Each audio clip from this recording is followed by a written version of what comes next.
Que a graça, a paz, a misericórdia e o amor de Deus estejam sobre nós. Em nome de Jesus, que assim seja. Deus seja louvado pelo belo louvor que nós ouvimos sobre o amor de Jesus. Jesus te ama muito. Jesus te ama muito. O Espírito Santo te ama. Deus Pai te ama muito. Nós não fazemos ideia do amor de Deus por nós. Nossa mente não é capaz de captar a dimensão do amor de Deus, da graça de Deus. Nós não merecemos nada. Nós não merecemos nem viver esta vida, muito menos viver a vida eterna. Somos pó, somos pecadores. O apóstolo Paulo disse que carne e sangue não podem herdar o reino de Deus, nem a corrupção, aquilo que é corruptível, herdar aquilo que é incorruptível. Mas Jesus, pelo seu amor, nos concede esta bênção. Jesus, pelo seu grande amor, nos concede o direito de estarmos eternamente na presença de Deus um dia. Não sabemos quanto tempo vamos viver aqui. Alguns vivem até os 90, 100, cento e poucos anos, agora já tem os centenários por aí. Mas não é essa vida que Deus nos promete, não. A vida que Deus nos promete é uma vida eterna, uma vida de glória, uma vida de luz, uma vida onde não há passado, nem presente, nem futuro, onde o tempo não existe, porque o que existe é a eternidade na presença de Deus. Que belo louvor nós ouvimos sobre o amor de Deus. Deus nos ama infinitamente. Vamos abrir a palavra de Deus no livro de Daniel, no capítulo 7.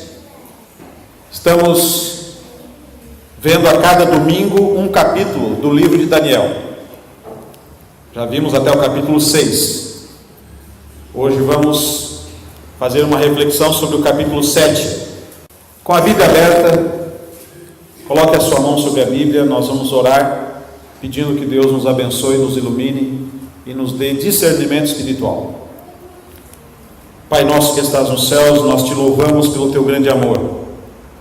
Te louvamos porque Jesus assumiu a nossa natureza humana e carrega sobre si essa natureza humana diante do teu trono de graça, sendo nosso advogado, sendo nosso mediador, sendo nosso Salvador, nosso Senhor, aquele que nos ama e pelo seu sangue nos redimiu dos nossos pecados.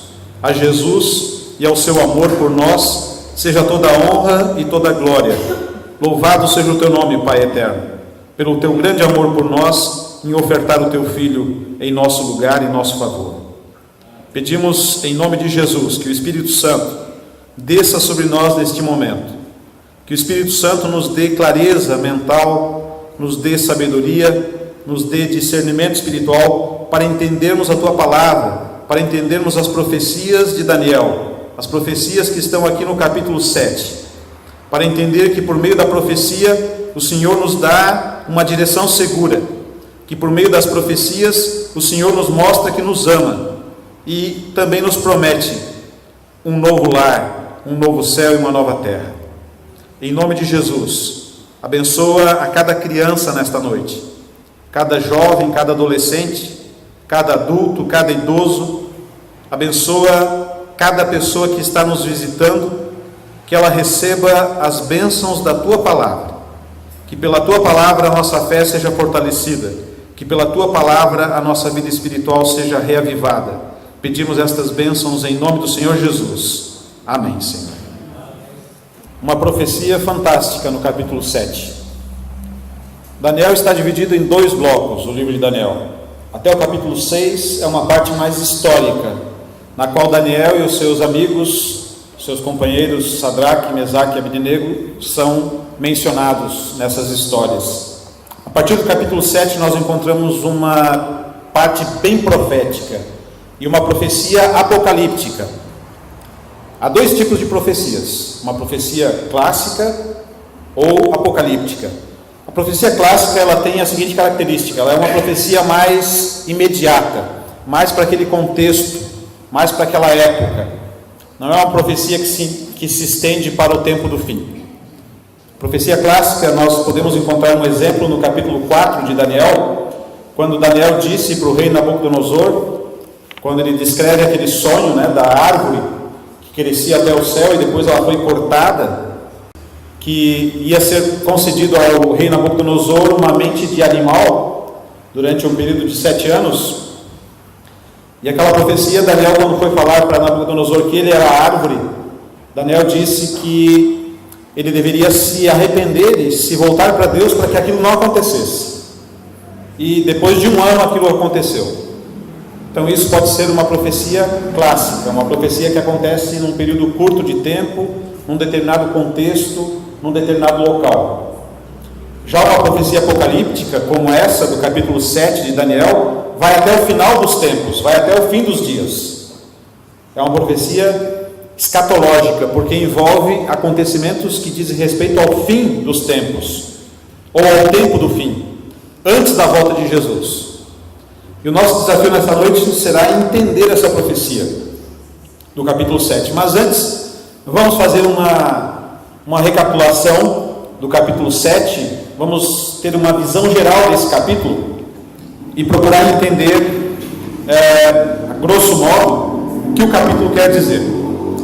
Então, no capítulo 7 de Daniel, nós encontramos a visão dos 4 animais.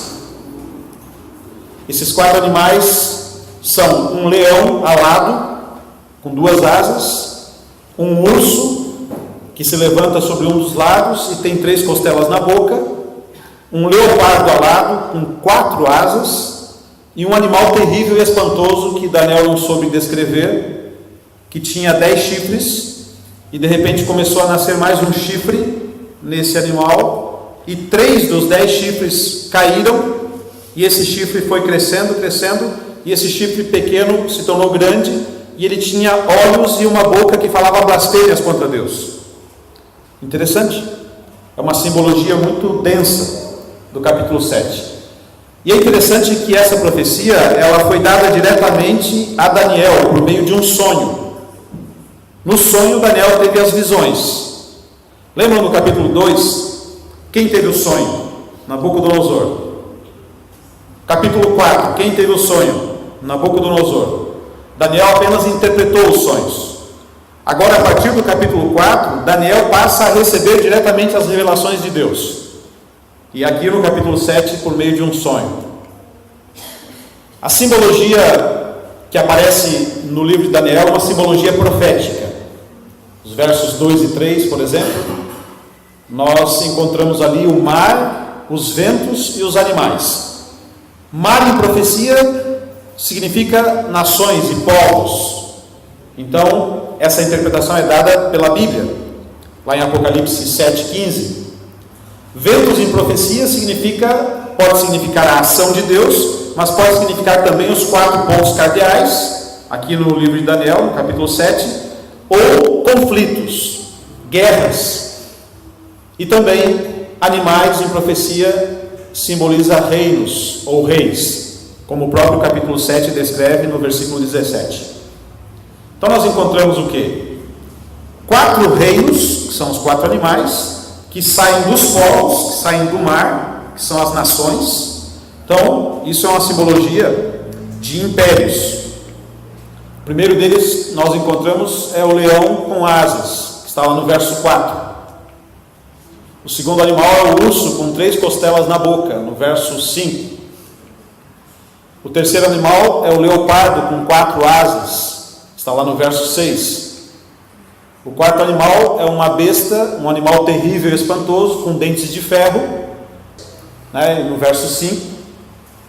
E esse quarto animal é diferente de todos, porque além de possuir 10 chifres, depois mais um 11º, um chifre pequeno que cresce e derruba 3 daqueles chifres, ele devora, ele destrói tudo que vem pela frente.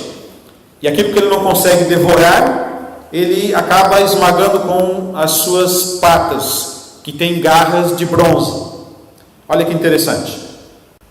De repente, diz a Bíblia que foram arrancados 3 chifres, e surgiu o chifre pequeno, que tinha boca e olhos, e falava com desrespeito, falava blasfêmias.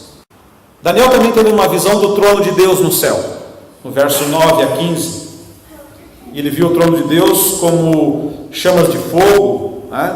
Como um rio de fogo que saía da presença de Deus. O rio de fogo pode representar a ira de Deus contra o pecado, está lá no verso 10. Daniel também viu um tribunal. Ele viu que os livros foram trazidos diante de milhares de anjos e começou um julgamento, no verso 10. E que o animal, ele havia sido morto por causa das suas palavras arrogantes contra Deus, no verso 11, o quarto animal. Os outros animais também serão julgados após um prazo, segundo o verso 12. Daniel vê Jesus nessa visão. Diz ali que um ser semelhante a um homem se dirige até o ancião de dias, que é Deus Pai. E aqui nós temos uma descrição da Trindade. Deus Pai no seu trono, aquele que sempre existiu, e Jesus que se apresenta diante dele na forma humana. Então isso é uma visão que acontece após a crucificação, após o evento da crucificação e da ressurreição de Jesus. Então não se refere à volta de Jesus, mas se refere ao início de um tempo de juízo. Daniel, ele fica impressionado com sua visão. E ele pede a interpretação para um dos anjos que estava ali perto dele. Então, no próprio capítulo 7, no verso 17, começa a interpretação do sonho. Os 4 animais são 4 reis. E aqui nós temos então a chave para entender esse sonho, para entender essa visão. Os 4 animais, o leão alado, o urso com 3 costelas na boca, o leopardo com 4 asas, e o animal terrível e espantoso com 10 chifres, e depois um chifre pequeno, são na realidade uma repetição da visão que Nabucodonosor teve, do sonho que Nabucodonosor teve no capítulo 2. Veja que a cabeça de ouro lá da estátua do capítulo 2 representava a Babilônia. O leão alado representa a Babilônia. Os peitos e os braços de prata no capítulo 2 representam o Império Medo-Persa. O urso é um símbolo do Império Medo-Persa. O quadril de bronze, que representava o Império Grego, é representado aqui na profecia do capítulo 7 como um leopardo com 4 asas.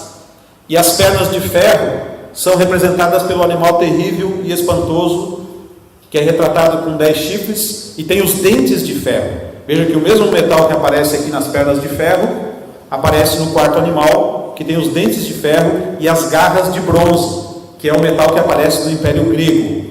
Porque na cultura romana havia... No Império Romano havia uma cultura chamada cultura greco-romana. Roma conquistou a Grécia, mas foi conquistada culturalmente pela Grécia. E os pés de ferro e barro, que acabam sendo representados depois na visão que Daniel teve do tribunal do juízo. Então nós encontramos as simbologias diferentes para o mesmo significado. Isso em profecia se chama paralelismo crescente. É quando há uma ênfase profética sobre um determinado assunto. E é interessante que esse paralelismo profético, ele acontece em Daniel 2, Daniel 7, Daniel 8, 9 e 11. E é como se nós pegássemos uma lupa, né? Como se pegássemos um telescópio ou um microscópio, dependendo do ponto de vista, e quiséssemos enxergar detalhes da profecia. Então parece que vai se afunilando, e na medida que vai avançando os capítulos de Daniel, eles vão dando mais detalhes da profecia. Aqui no capítulo 7 de Daniel, aqui nos animais, aparecem detalhes que não aparecem aqui no capítulo 2. Como, por exemplo, o quarto animal, os 10 chifres, o chifre pequeno, e o que aconteceu em seguida. Veja que a profecia se repete com simbologias diferentes, mas ela se aprofunda no seu significado. Ela vai dando detalhes.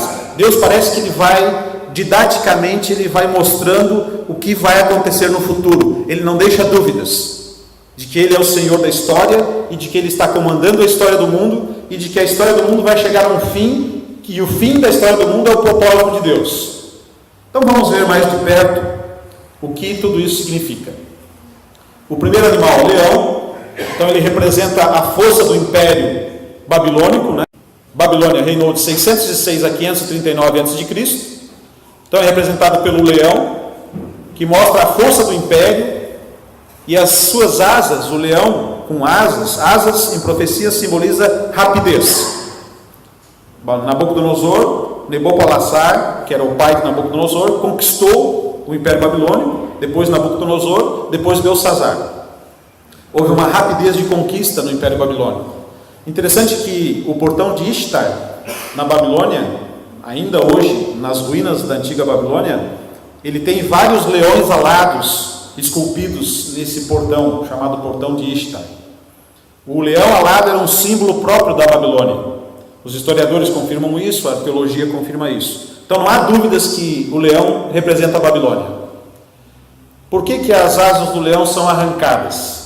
Para representar a humilhação de Nabucodonosor e a derrota do Império Babilônico. Ali diz que o leão foi dado uma mente de homem. Foi arrancado as asas e dado uma mente de homem. Talvez uma referência àquele período em que Nabucodonosor perdeu a sua razão e passou a viver como um animal. O segundo animal, o urso, representa a forma feroz do Império Medo-Persa. As costelas na sua boca são 3 presas, 3 países ou 3 nações que a Medo e a Pérsia, os medos e os persas, se uniram e formaram o segundo grande império mundial, que foi o Império Medo-Persa. E aquelas 3 costelas representavam 3 nações que eles lutaram e venceram: a Lídia, o Egito e a própria Babilônia. Então veja que a profecia dá um detalhe, ela dá um detalhe a mais aqui, ao falar das 3 costelas, Deus estava mostrando que esse império Medo-Persa não seria tão veloz quanto o leão alado, Babilônia, mas seria muito forte, assim como o urso, lenta e vagarosamente, com força, iria conquistar o mundo. E foi assim que os medos e os persas conquistaram o mundo. Isso foi do ano 538 a.C. a 331 a.C., o Império Medo-Persa. Então, o que são as 3 costelas na boca do urso, e por que ele se levanta se levanta nas suas patas traseiras ou em um dos seus lados, como diz a Bíblia? Na realidade, a Média e a Pérsia se uniram, mas depois a Pérsia acabou se destacando mais do que a Média. Por isso o urso estava levantando-se em um dos seus lados. E as 3 costelas, então, são essas 3 nações que os persas conquistaram: a Lídia, o Egito e a Babilônia. O terceiro animal é o leopardo. O leopardo é um dos animais mais velozes que existe. E se não bastasse, ele tinha 4 asas. Isso significa que esse império, o terceiro grande império, que foi o Império Grego, por meio de Alexandre o Grande, foi um império que conquistou o mundo numa velocidade tremenda. Em 10 anos, Alexandre havia conquistado o mundo de então. Em 10 anos ele tinha se tornado imperador. Com 32 anos ele já era imperador. E com 33 anos ele morreu. E diz que esse leopardo tinha 4 cabeças. Tinha 4 cabeças. E o Império Grego, ele foi do ano 331 a 168 a.C. Por que o leopardo tinha 4 asas e 4 cabeças? Representam os 4 generais de Alexandre o Grande. As 4 cabeças representam 4 generais que Alexandre tinha, que chamava-se Lisímaco, Cassandro, Seleuco e Ptolomeu. Esses 4 generais dividiram, depois da morte de Alexandre, com 33 anos de idade, eles dividiram o Império Grego em 4 regiões. Cada general ficou administrando uma região. E as 4 cabeças, então, representam esses 4 líderes, e as 4 asas representam a grande rapidez com que o Império Grego se estabeleceu. E o quarto animal, essa besta, um animal terrível e espantoso, que tinha os dentes de ferro e representava então a dureza desse império, assim como as pernas de ferro da estátua, representava o Império Romano, que foi de 168 a.C. a 476 depois de Cristo. Esse Império Romano foi o último grande império que o mundo teve, de 168 a 476 depois de Cristo. E Jesus nasceu no Império Romano. E no Império Romano também viveram os primeiros cristãos. Os 4 primeiros séculos ali da igreja cristã foi no Império Romano. E veja que esse quarto animal é diferente dos demais, porque ele tem 10 chifres e se não bastasse isso, nasceu um chifre pequenininho no meio dos 10, que derrubou 3, e esse chifre tinha uma boca e tinha olhos, e com a boca ele falava insolências, falava blasfêmias. Então esses 10 chifres também correspondem aos 10 dedos da estátua de Daniel capítulo 2, ou seja, são 10 nações, são 10 reinos que surgiram do Império Romano. Em 476, quando o Império Romano do Ocidente caiu, 10 nações surgiram na Europa, que são os 10 chifres dessa besta que representa o Império Romano, que também corresponde aos 10 dedos da estátua. O chifre pequeno, que surge ali no meio dos 10, derrubaria 3 chifres, ou nações, e falaria blasfêmias contra Deus. Magoaria os santos de Deus, a igreja de Deus, e mudaria os tempos e a lei. E os santos lhe seriam entregues por um tempo, 2 tempos e metade de um tempo, ou 3 anos e meio. É interessante nós nos determos nesse detalhe da profecia, porque Daniel, ele mesmo queria saber o significado desse quarto animal. Então ele diz, no verso 19, Daniel diz o seguinte: então tive desejo de conhecer a verdade a respeito do quarto animal, que era diferente de todos os outros. Daniel mesmo se interessou pelo quarto animal e queria saber qual era o seu significado. Então nós temos aqui o paralelo, só fazendo um apanhado geral, dos 4 animais com a estátua de Daniel capítulo 2, que são os 4 impérios mundiais, e o último império sendo o Império Romano. Muito bem, irmãos, aqui nós tivemos uma visão geral da profecia. Uma visão geral da profecia, e essa profecia, como eu disse, é uma profecia apocalíptica. E é interessante nós nos determos no quarto animal, no Império Romano. O quarto animal e o chifre pequeno. O que significa esse chifre pequeno, que cresceu ali entre os 10 chifres? Qual é o significado? Quando o Império Romano caiu em 476 depois de Cristo, isso está nos livros de história, e se estuda isso nas escolas de ensino médio, nas faculdades. Quando o Império Romano caiu em 476 depois de Cristo, conforme diz a profecia, surgiram dentro do Império Romano 10 tribos bárbaras. Na realidade, Roma caiu porque 10 tribos bárbaras começaram a invadir o Império Romano e começaram a minar a cultura e o poder político e militar de Roma. E quando o Império caiu, haviam 10 reinos que estavam presentes ali dentro do Império Romano. Quais eram esses reinos? Os anglos, que deram origem à Inglaterra, os burgúndios, a Suíça, os francos, que deram origem à França, os germanos, que deram origem à Alemanha, os érigos, que estavam no sul da Itália, os lombardos, no norte da Itália, os ostrogodos, na região da Áustria, os suevos, que deu origem a Portugal, os vândalos, que estavam no sul da Espanha, e os visigodos, no norte da Espanha. Isso é história. E esses 10 povos aqui que surgiram do Império Romano, dos quais algumas nações existem até hoje, como por exemplo Inglaterra, França, Portugal, são originárias do Império Romano, eles são representados na profecia pelos 10 chifres. Mas 3 desses chifres iriam cair. Olha que interessante, iriam cair, iriam desaparecer diante do chifre pequeno que começou a crescer. Porque esse chifre pequeno que começou a crescer no quarto animal, dentro do Império Romano, chifre é um símbolo de poder. Chifre em profecia é um símbolo de poder. E esse chifre ele começou a crescer, e ele tinha uma boca, e ele falava blasfêmias contra Deus, e ele tinha olhos. Olha que interessante. E na medida que ele foi crescendo, ele derrubou 3 dos outros chifres. Dos 10 chifres ele derrubou 3. Quem era esse chifre pequeno?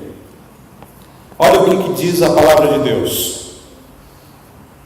Daniel capítulo 7, verso 8. Acompanhem comigo ali. Estando eu a considerar os chifres, eis que entre eles subiu outro chifre pequeno, diante do qual 3 dos primeiros chifres foram arrancados. E eis que neste chifre havia olhos como os de homem, e uma boca que falava com insolência, ou uma boca que falava blasfêmias. Daniel 7, verso 8. Agora vamos ver Daniel 7, verso 20 e 21. E do outro que subiu, e diante do qual caíram três, isto é, daquele que tinha olhos e uma boca que falava com insolência, e parecia era mais robusto do que o dos seus companheiros, eu olhava, e eis que este chifre fazia guerra contra os santos, e prevalecia contra eles. Depois, vamos ler também Daniel 7, 24 e 25. E depois dele se levantará outro, o qual será diferente dos primeiros, e abaterá a três reis, três chifres que são três reis, e proferirá palavras contra o Altíssimo, e destruirá os santos do Altíssimo, e cuidará em mudar os tempos e a lei. E os santos lhe serão entregues nas mãos por um tempo, 2 tempos e metade de um tempo, ou 3 anos e meio. Daniel 7, 24 e 25. Olha que interessante. Nós encontramos então aqui algumas características desse chifre pequeno. Primeiro, ele se fortalece após o final do Império Romano. É um poder que se fortalece após o final do Império Romano.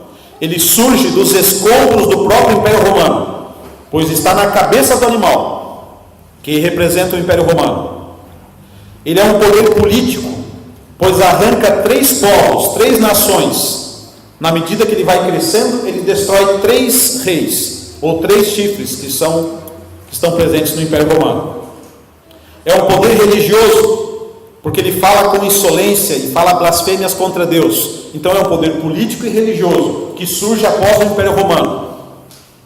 Ele se tornou mais forte que os outros reis, que os outros chifres. Fazia guerra contra os santos e o povo de Deus. Persegue o povo de Deus, tenta mudar os tempos e a lei, tem um período de domínio sobre os santos, que é de 1260 dias ou anos, ou um tempo, 2 tempos e metade de um tempo, 3 anos e meio, que em dias vai equivaler a 1260 dias, que em profecia um dia significa um ano, 1260 anos, ou seja, o seu período de reinado, de absolutismo, seria de 1260 anos. Que poder foi esse que surgiu depois do Império Romano, que conquistou o mundo, que dominou o mundo, que dominou a Europa durante 1260 anos? Que poder foi esse? O Império Romano com certeza perseguia os cristãos. Nero mandou incendiar Roma e disse que os culpados eram os cristãos, e muitos cristãos foram mortos lá no Coliseu Romano, devorados por leões. Muitos cristãos eram mortos e perseguidos simplesmente por serem cristãos. O primeiro e o segundo século da igreja cristã e o terceiro século, até 321 depois de Cristo, até o primeiro edito de Constantino, que se fez cristão, que era pagão e se fez cristão, imperador, até o ano 321 aproximadamente, os cristãos eram mortos no Coliseu Romano. Se você fosse cristão, fosse cristã, não importava se você estivesse grávida, ou se você fosse criança, ou mulher, ou tivesse velho, você seria lançado lá, para ser devorado pelos leões. E veja que esse chifre pequeno, depois do Império Romano, ele surge depois de 476, tá? Porque o Império Romano acabou em 476. Então depois desse ano vai surgir um poder que também vai perseguir os santos, que também vai fazer uma perseguição religiosa àqueles que querem servir a Deus e seguir a Bíblia. E a pergunta é: que poder é esse? Só teve um poder político e religioso que permaneceu depois do Império Romano, permaneceu em pé, que foi a Santa Igreja Católica Apostólica Romana. Não havia nenhuma outra organização, nenhum outro poder político e religioso na Idade Média, na Baixa Idade Média, na Alta Idade Média. E então esse chifre pequeno, ele é representado ali como sendo Roma, a continuação de Roma, mas não Roma imperial, Roma papal. Porque lembrem, segundo a história, segundo os livros de história, na Idade Média o Papa tinha mais poder do que os reis. Ele coroava reis, ele depunha reis, ele tinha um poder absoluto. É interessante que o Papa, um dos títulos dele é vigário do Filho de Deus. O que é isso? Vigaribus Filii Dei, em latim. Substituto do Filho de Deus na terra. Segundo documentos da Igreja Católica, o Papa tem poder absoluto e toda a autoridade para perdoar pecados, para criar leis, para mudar leis. Ele tem o poder e a supremacia da infalibilidade papal. O que é a infalibilidade papal? Ele é o representante de Deus na terra. Ele não falha. Então, esse poder, que é representado pelo chifre pequeno, ele perseguiria os santos de Deus e ele também destruiria 3 reinos ali, que sobraram no Império Romano, 10 nações. O Papa, ele conseguiu converter o rei Clovis da França por volta de 531, e o rei Clovis da França colocou todo o seu exército à disposição e a serviço do papado, a serviço do Vaticano. E por meio do exército francês, o Papa começou a perseguir a todos aqueles que não aceitavam a sua autoridade suprema. 3 nações foram dizimadas pelo exército de Clovis, que era aliado do Vaticano: os vândalos, os ostrogodos e os érulos. Eles desapareceram do mapa. A profecia dizia que esse chifre pequeno, esse poder, destruiria 3 reinos e permaneceria cada vez mais forte. No ano 538, não havia mais barreiras para o Papa, ou para o papado, ou para o absolutismo da Igreja Católica. Em 538, ele conseguiu destruir esses 3 reinos que se opunham ao seu reinado absoluto. E a partir de 538, começa o período dos 1260 anos. E ele acaba no ano de 1798. Por quê? Porque em 1798, o general Berthier, das tropas do Napoleão Bonaparte, ele aprisionou o Papa Pio VI, quebrando todo o reinado papal que durou 1260 anos, como a profecia havia predito. Do ano 538 ao ano 1798, houve uma hegemonia da Igreja Católica absoluta, inclusive com inquisição religiosa para os hereges, onde as pessoas eram torturadas até a morte se elas não aceitassem os dogmas da Igreja. Não havia liberdade religiosa. Se antes era o Império Romano que matava os cristãos, agora era a própria Igreja cristã que matava aqueles que não aceitavam os seus dogmas e torturava. Eu tive a oportunidade de visitar um museu da Inquisição, e esse museu já esteve aqui em Joinville alguns anos atrás, faz bastante tempo, e tive a oportunidade de ver alguns instrumentos que eram utilizados durante a Inquisição religiosa da Igreja Católica, aplicada pelos jesuítas. Em nome de Deus, milhares de pessoas foram mortas e assassinadas. Na própria França aconteceu um massacre. Numa só noite mataram mais de 50 mil huguenotes franceses, que eram pessoas religiosas que acreditavam no Evangelho, acreditavam na Bíblia, mas não aceitavam a autoridade suprema do Papa. E esses huguenotes franceses foram mortos numa só noite, conhecida como Noite de São Bartolomeu. Foram dizimados, foram mortos 50 mil pessoas cristãs. E as reações da Igreja oficial, a Igreja Católica Apostólica Romana na época, foi mandar tocar e rezar uma missa em homenagem ao massacre. Uma tradição que continuou por muitos anos. A condecoração da Rosa de Ouro, como uma medalha cunhada pelo Papa Gregório VIII, enfim, foi uma reação de festa e comemoração pela morte de crianças, mulheres, jovens, idosos, simplesmente porque não aceitavam o dogma ou os dogmas da Igreja Católica. Se nós resgatarmos a história, o período medieval, conhecido como Idade Escura, o período de supremacia papal, foi o pior período que a humanidade passou. Sem liberdade religiosa e sujeitos à condenação pelo simples fato de não aceitar a autoridade, a suprema autoridade do bispo de Roma, ou do Papa. Então esse chifre pequeno é representado aqui na profecia como sendo o papado, Roma papal, que ainda está atuando, mas teve uma ferida mortal, como diz Apocalipse, capítulo 13, Daniel 7, nós temos que comparar com Apocalipse 13. Diz lá que a besta foi ferida com uma ferida mortal. Essa ferida mortal foi a perda do seu poder temporal durante um determinado tempo, em 1798, pelo Napoleão Bonaparte, a mando de Napoleão Bonaparte.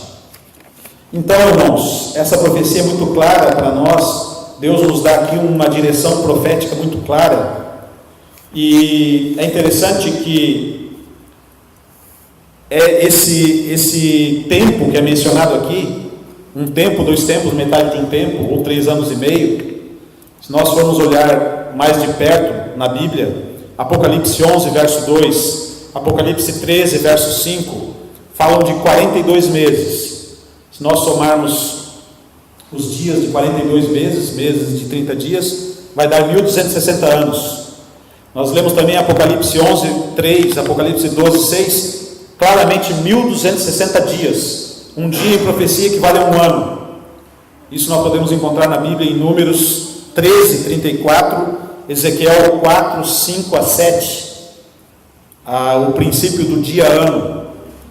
Apocalipse 12, 4, Daniel 7, 25 e Daniel 12, 7 falam de um tempo, 2 tempos e metade de um tempo. Nós estamos vendo aqui o mesmo período, que é esse período de domínio e de poderio da Igreja Católica Apostólica Romana, de 1260 anos proféticos, ou 1260 dias proféticos.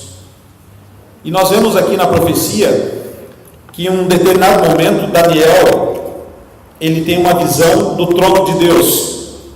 Daniel 7, 9 a 11 diz assim: eu continuei olhando até que foram postos uns tronos, e um ancião de dia se assentou, e a sua veste era branca como a neve, e o cabelo da sua cabeça como a pura lã, e o seu trono era chamas de fogo, e as suas rodas de fogo ardente. Um rio de fogo manava e saía de diante dele. Milhares de milhares o serviam, e milhões de milhões assistiam diante dele. Assentou-se o juízo e abriram-se os livros. Então estive olhando, por causa da voz das grandes palavras que o chifre proferia, estive olhando até que o animal foi morto, e o seu corpo desfeito e entregue para ser queimado pelo fogo. Interessante que Daniel tem essa visão do trono de Deus, e relaciona o trono de Deus com o que o chifre pequeno dizia, com as blasfêmias que o chifre pequeno dizia. O que é uma blasfêmia? Certa vez, quando Jesus foi curar um paralítico, Jesus disse para aqueles que estavam ao redor: o que é mais fácil dizer? Perdoados estão os teus pecados, ou levante-se e ande? E aí eles começaram a gritar: blasfêmia, blasfêmia, porque quem pode perdoar pecados a não ser Deus? O chifre pequeno, Roma papal, tem a pretensão até hoje de perdoar os teus pecados, por meio da confissão auricular. Isso não é uma blasfêmia? E é por causa disso que o juízo se estabelece no céu, por causa dessas blasfêmias. É interessante também que na profecia é mencionada esse poder do chifre pequeno, que é Roma papal, mudaria os tempos e a lei. Nosso calendário é o calendário gregoriano. Antes era o calendário juliano, o calendário romano. Passou a ser utilizado o calendário gregoriano, e no calendário gregoriano tem 2 meses a mais. Antes eram 10 meses no ano. Roma papal estabeleceu um calendário com 12 meses. O mês de janeiro, o mês de fevereiro foram acrescentados. É interessante que o mês de fevereiro, que é o mês do carnaval, era um mês de februário.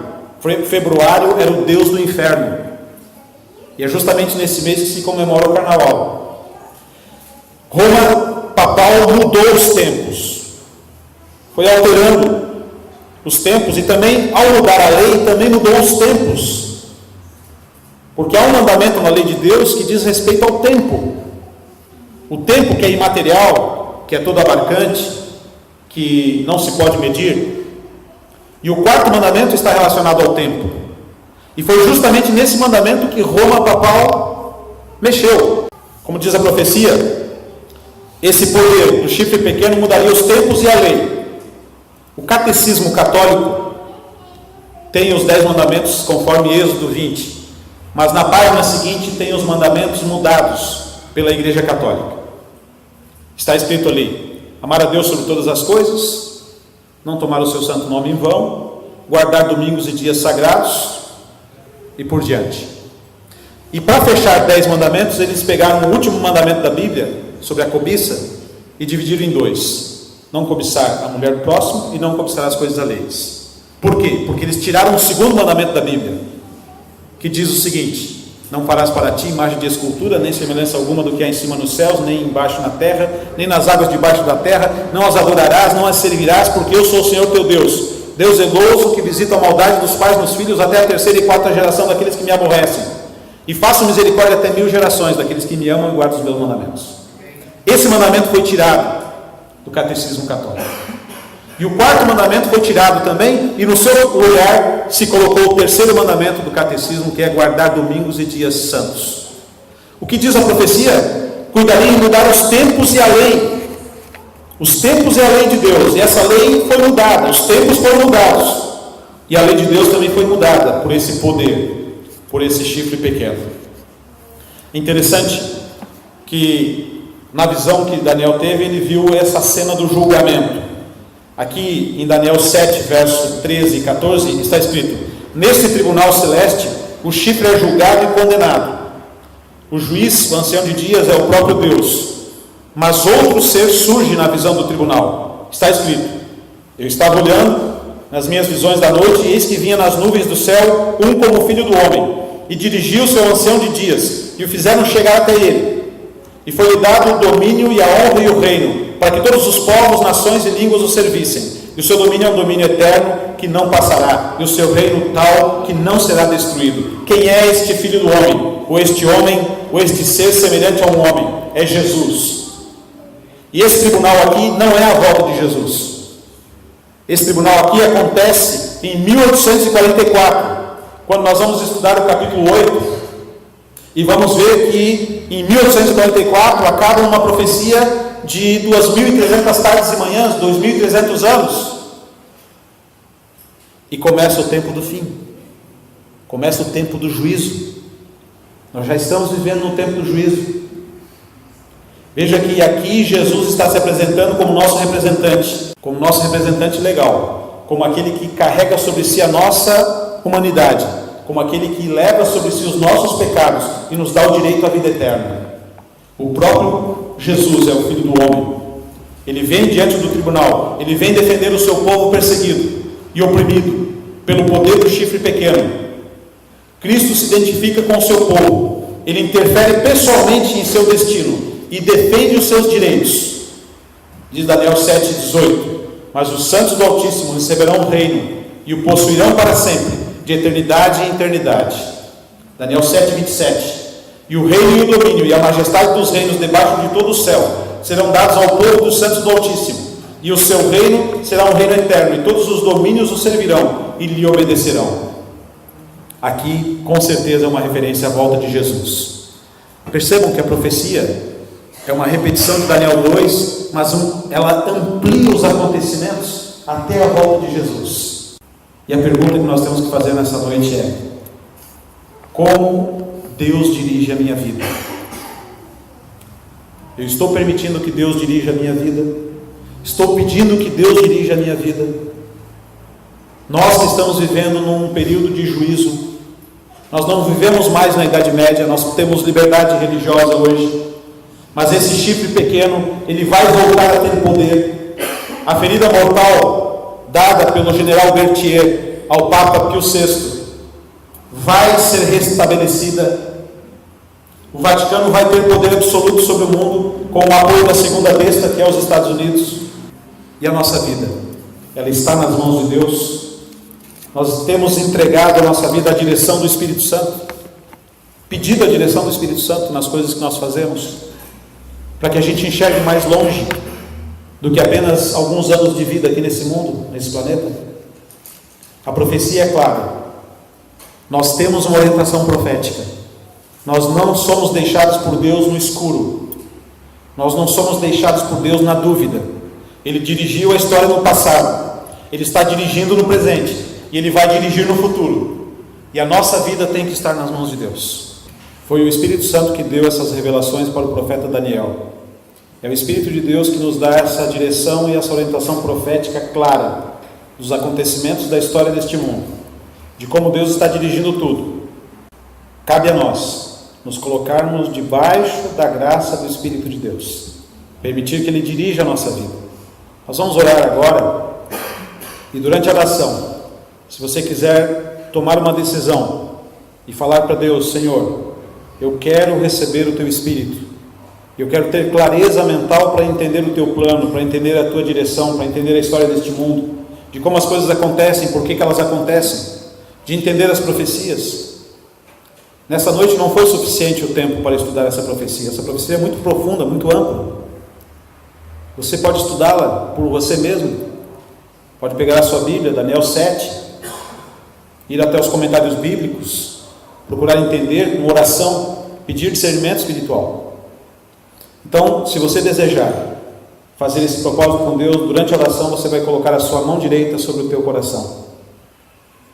E você vai sentir as batidas do teu coração e saber que Deus está te dando a vida.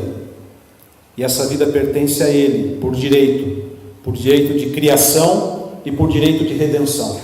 Porque Ele nos criou e porque Ele nos redimiu na cruz do Calvário. Nós pertencemos a Deus. Satanás não quer que nós pertençamos a Deus. Não quer que nós herdemos esse reino de glória e de luz que Deus vai estabelecer nesse mundo. Cabe a nós tomarmos a decisão. Deus nos deu o poder de decisão. Então, durante a oração, você toma a tua decisão. Vamos orar. Nosso Pai Celestial, te louvamos, Senhor, pelo Teu grande amor, te louvamos pela Tua palavra, te louvamos, te bendizemos pelas profecias, pelas promessas de vida eterna, pela promessa de que herdaremos o Teu reino, se nos entregarmos ao Senhor, se formos fiéis a Ti. E nós queremos nesse momento, Senhor, colocar a nossa vida debaixo da Tua vontade e colocar a nossa vida à disposição do Espírito Santo. Vem, Espírito Santo, vem, Espírito de Jesus, habitar em nossa vida, habitar em nós, viver em nós, nos fortalecer, nos iluminar, nos inspirar, nos conduzir até Jesus.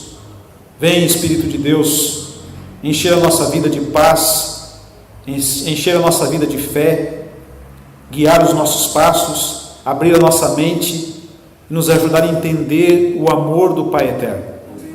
Espírito Santo, nós Te amamos. Jesus, nós Te amamos. Deus Pai, nós Te amamos porque o Senhor nos amou primeiro. Graças Te damos pelo Teu amor, pela Tua bondade. Graças Te damos pelas revelações da Tua palavra, Senhor. Ajuda-nos a sermos leais a Ti, a vivermos a nossa vida olhando para além desse mundo, para o mundo eterno, para o Teu reino eterno que será estabelecido aqui.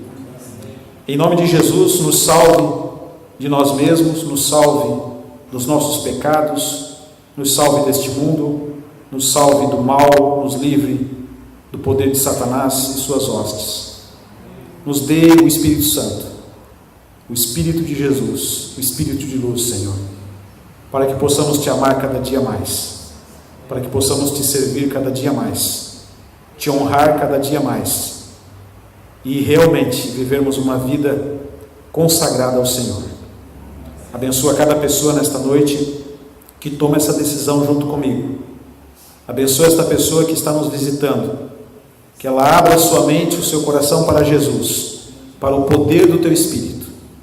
Abençoe a cada um de nós e que a bênção sacerdotal esteja sobre nós. Que o Senhor nos abençoe e nos guarde. Que o Senhor faça resplandecer o Seu rosto sobre nós e tenha misericórdia de nós. Que o Senhor sobre nós levante o Seu rosto e nos dê a paz. Em nome de Jesus. Amém.